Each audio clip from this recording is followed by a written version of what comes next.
What are your favourite moves when you're on the mat?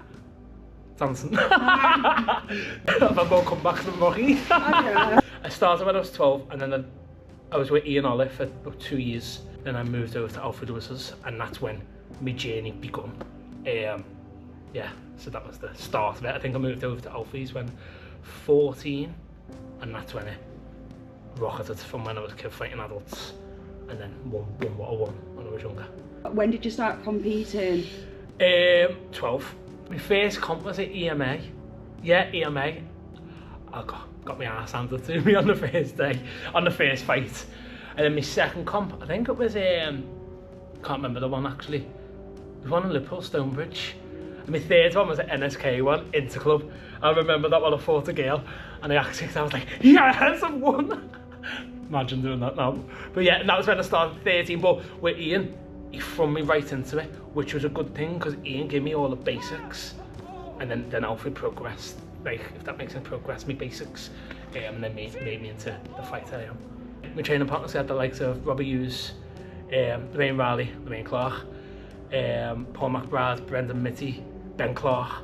I had all them. So Paul McBride, you had all them. So that's why, big names there. That's why I would become at like a kid level. So I was fighting adults. I think my first category was 13 adults, and then when I started the adults at that age, I had nothing to lose. So everyone was like, "Who's this kid?" But when I was in the kids, I was like, I wanted it. But the adults, I had nothing to lose, and I was winning. So I had no pressure. When I'm an adult, I've got loads of pressure. Well, it's funny you should say that, because that's a lot of people struggle with that exact thing that you've just said. A lot of it's in the head, isn't it? Yeah. So what advice could you give to maybe the younger generation where they're stuck in that loop? I'm probably the worst person to ask, because if anyone sees me, I'm on the mat, I can nervously cry, and I could nearly be sick, but the second I step on, I switch on.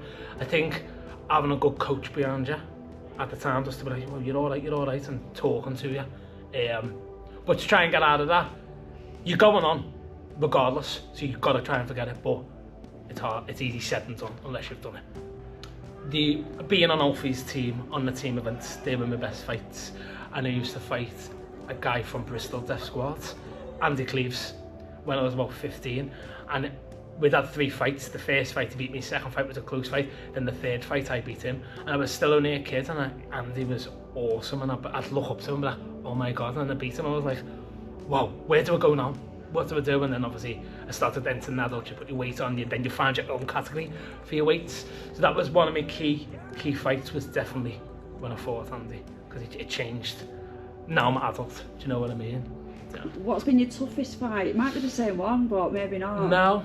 No, my toughest fight, I haven't got one. My toughest fight is in the gym with my training partners. They were always my toughest fight. Not every fight was, every fight was a fight. It was a competition in Alfie's gym. You're wanting to win. If you were scoring a point, I'm with that like that now with the kids, with the young ones. I'm like, you're not scoring on me. You're not scoring at me. Like to Robbie Brenton, I was young. You're not scoring on me, and then just hitting me. But it made me who I was. So my training, if I'm training up for a comp, don't get me wrong, if it's like a normal comp, it's just train every day. I do morning run most mornings, my own fitness, and then I'm training with the kids. Sometimes I'm in the gym by myself, I'll do bag work. But world training, it'll be 2 times a day, 3 times a day, and take a weekend off. That's intense training. But to do the intense training, to be the champion, you've got to put the training in. Are you looking forward to that training?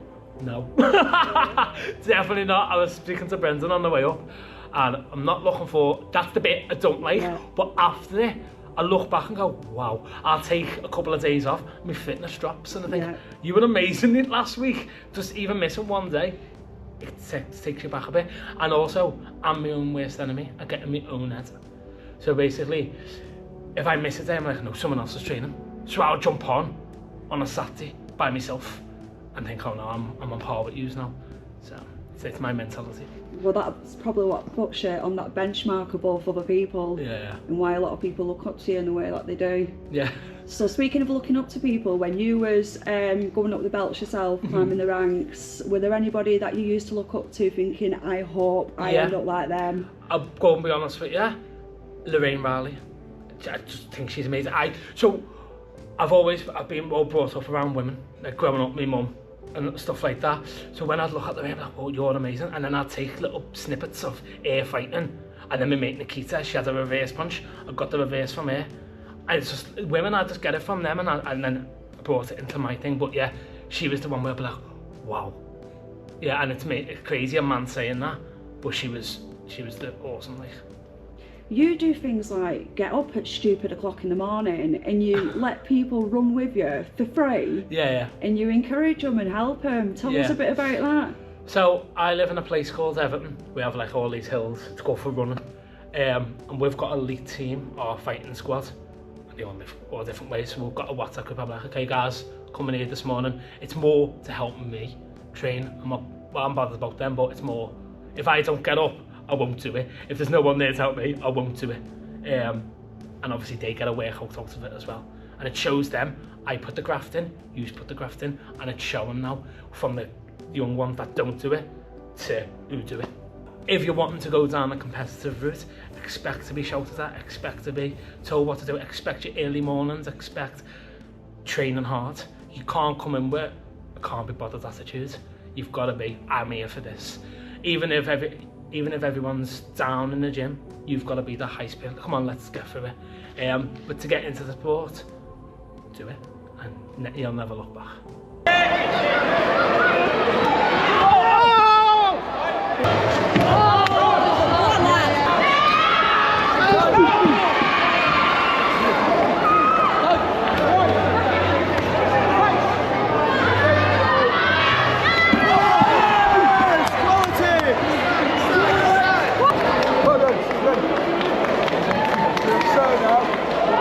Champions